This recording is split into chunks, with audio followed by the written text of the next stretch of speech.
আসসালামু আলাইকুম সুপ্রিয় দর্শক বিন্দু স্বাগতম আরেকবার civil engineering all solutions YouTube চ্যানেলে। তো আজকে আমি আপনাদের আরেকটি খুবই সুন্দর খুবই চমৎকার একটি আধুনিক বাড়ি ডিজাইন দেখাবো। সো এটা হচ্ছে সেই বাড়িটা। সো আপনার গ্রামে যারা বাড়ি করতে চান কম খরচে খুবই আধুনিক বাড়ি ডিজাইন খুঁজছেন তাদের জন্য ডিজাইনটা একবার পারফেক্ট হবে। সো এটার কালার রং আমি আমার মন মতো করেছি। সো এটার আরেকটা কালার আমি আপনাদের দেখিয়ে দিই। সো দেখেন এটা হচ্ছে এটার আরেকটি কালার, সাদা কালোর মধ্যে চাইলে এভাবে করতে পারেন। এটা হচ্ছে আরেকটা কালার। সো এগুলো স্ট্যান্ডার্ড কালার, চাইলে আপনি এভাবে করতে পারেন। সো এটার দেখেন সামনের পোর্চটা কিন্তু খুবই সুন্দরভাবে ডিজাইন করা হয়েছে, যাতে বাড়ির মানে আশেপাশের লোকজন যাতে দেখতে আসে এরকম একটি ডিজাইন খুবই চমৎকারভাবে করা হয়েছে।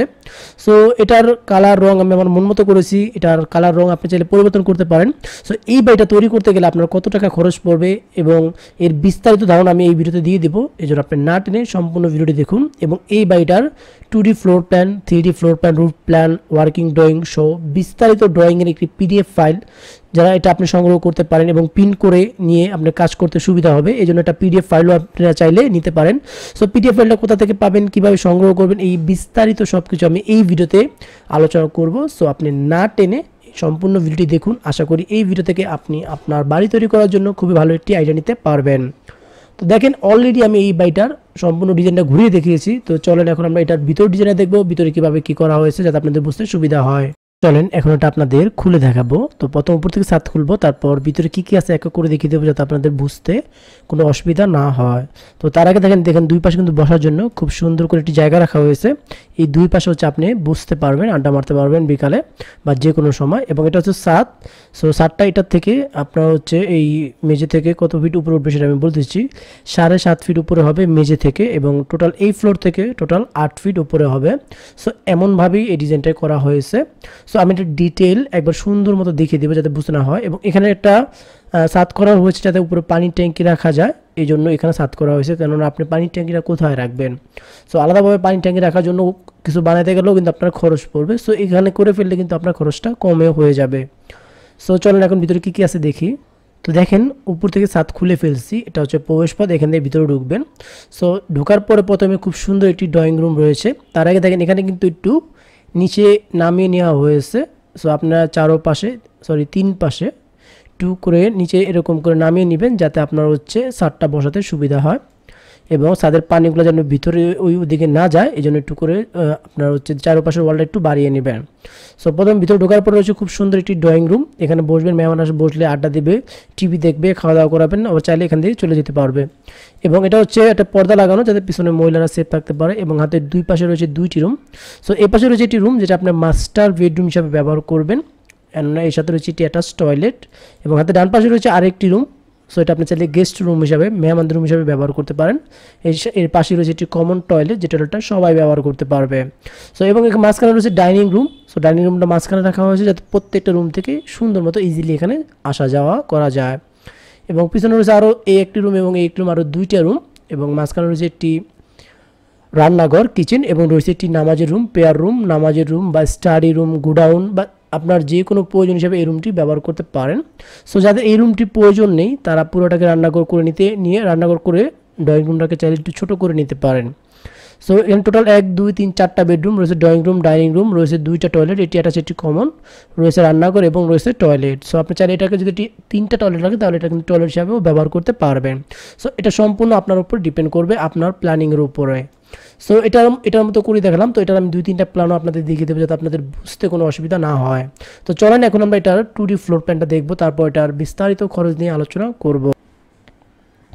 তো দেখেন আমার কাছে 1 2 3 4 5টা ফ্লোর প্ল্যান আছে। আমি আপনাদের সুন্দর মতো floor plan, elevation, roof plan একবার সুন্দর মতো সব কিছু বুঝিয়ে দেওয়ার চেষ্টা করবো যাতে আপনার বুঝতে অসুবিধা না হয়। সো দেখেন এটা হচ্ছে ফ্লোর প্ল্যানটা। তো এখান থেকে এই পর্যন্ত আছে 12 ফিট 3 ইঞ্চি। সো আপনি সেম টু সেম করতে গেলে কিন্তু মাপগুলো প্রয়োজন হবে। এবং এখান থেকে এই পর্যন্ত হবে আপনার পোস্টটুকু হবে হচ্ছে 5 ফিট এবং এগুলো হবে সিঁড়ির ধাপ। এবং উপরে যে পোস্টার হবে মানে ছাদটা হবে, এটা ডট দিয়ে বুঝিয়ে দিচ্ছি যে কতটুকু আসবে, এটার মাপও আমি আপনাদের দেখিয়ে দেবো। তো এখান থেকে প্রবেশ করবেন, ড্রয়িং রুম, এটা আছে এখান থেকে এই পর্যন্ত 11 ফিট 5 ইঞ্চি এবং এখান থেকে এই পর্যন্ত রয়েছে আপনার 11 ফিট। খুব বড়সড় একটি ড্রয়িং রুম। এর পাশে রয়েছে বেডরুম 1। তো এটা আছে 11 ফিট বাই 11 ফিট, খুব বড়সড় একটি রুম। আপনার 10 ফিট বাই 10 ফিট ছোট room, 12 feet by 12 feet medium standard room, but এটা 11 ফিট বাই 11 ফিট রাখা হয়েছে। দেখেন এটা 5 ফিট বাই 7 ফিট খাট ফেলানোর পরও চারপাশে পর্যাপ্ত জায়গা আছে। কারণ হচ্ছে অ্যাটাচ টয়লেট আছে 7 ফিট বাই 4 ফিট, রয়েছে কমন টয়লেট, এটা আছে 7 ফিট বাই 4 ফিট, এবং রয়েছে বেডরুম 2। সো এটা আছে এদিকে 11 ফিট, এদিকে রয়েছে 11 ফিট, অর্থাৎ 11 ফিট বাই 11 ফিট করে। এবং পিছনে রয়েছে দেখেন বেডরুম 3, এটাও আছে 11 ফিট বাই 11 ফিট, রয়েছে বেডরুম 4, এটাও 11 ফিট বাই 11 ফিট, অর্থাৎ প্রত্যেকটা রুম সেম রাখা হয়েছে। সো এবং মাঝখানে রয়েছে kitchen room 7 feet by 6 feet, মোটামুটি বড় সাইজের kitchen room, medium size. So prayer room বা স্টাডি রুম বা স্মল রুম যে যেটা হিসাবে ব্যবহার করেন, এটা আছে 4 feet by 6 feet. So kitchen কিন্তু আমরা নর্মালি যেটা আমরা ইউজ করি আমাদের বাসায় যেটা আছে সেটাই আপনার আছে 4 ফিট বাই 6 ফিট। সো এটা 7 ফিট বাই 6 ফিট, বিশাল বড় একটি কিচেন। সো এটা নিয়ে কোনো সন্দেহ নেই। এবং মাঝখানে পর্যাপ্ত পরিমাণ ডাইনিং এরিয়া রয়েছে, আমি এটার বিস্তারিত মাপ দেখিয়ে দেবো। সো এটা দৈর্ঘ্য রয়েছে দেখেন এখান থেকে এই পর্যন্ত 35 ফিট। সো আপনার যদি 32 বা 33 ফিট জায়গাও থাকে, 32 বা 33 34 ফিট জায়গা থাকে, আপনি এই বাড়িটা করতে পারবেন। এবং আরও বেশি থাকলে তো আর একটু বাড়িয়েও করতে পারবেন, কম থাকলে কমিয়েও করতে পারবেন। এবং এদিকে রয়েছে আপনার 27 ফিট 8 ইঞ্চি।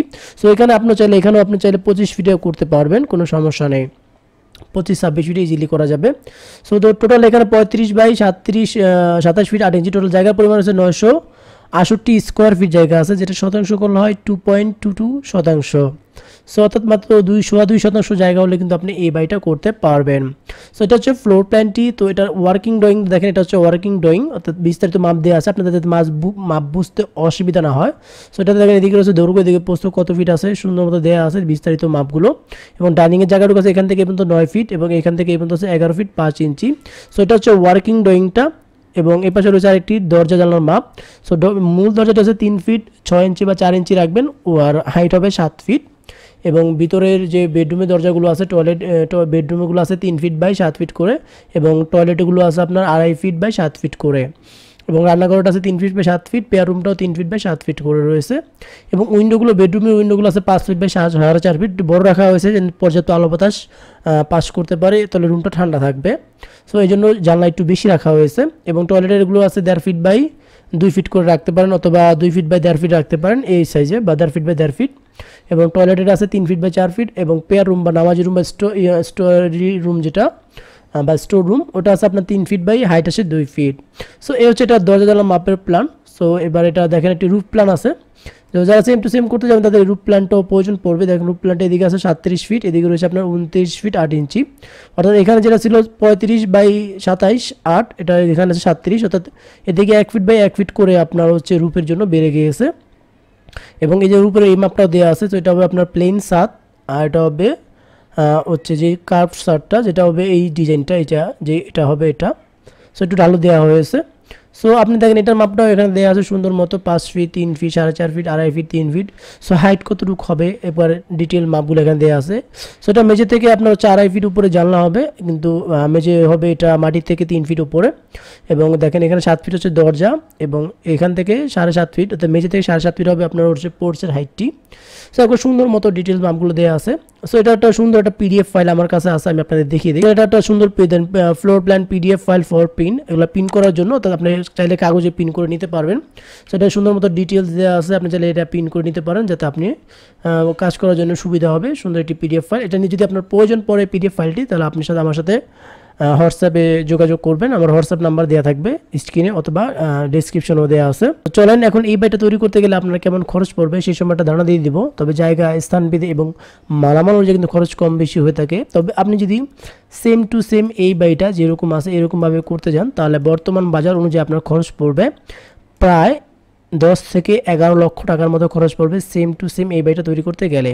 সো আমি আবারও বলছি, বর্তমান বাজার দর অনুযায়ী আপনি যদি সেম টু সেম এই বাড়িটা তৈরি করতে যান, তাহলে আপনার খরচ পড়বে মাত্র 10 থেকে 11 লক্ষ টাকার মতো খরচ পড়বে এই বাড়িটা সেম টু সেম এরকমভাবে তৈরি করতে গেলে। সো এই হচ্ছে এই বাড়িটার খরচের হিসাব। সো ভিডিওটি কেমন লাগলো অবশ্যই কমেন্ট করে জানাবেন, এবং এই ভিডিও সম্পর্কে আপনার কোনো মতামত থাকলে সেটাও কমেন্ট করে জানাবেন। এবং বাড়ির ডিজাইনের অনেক অনেক অনেক ভিডিও আমার চ্যানেলে আপলোড করা আছে, আপনি যদি সেগুলো দেখতে চান তাহলে আমার চ্যানেলে চলে যান। সো ভিডিওটি কেমন লাগলো অবশ্যই কমেন্ট করে জানাবেন। ধন্যবাদ।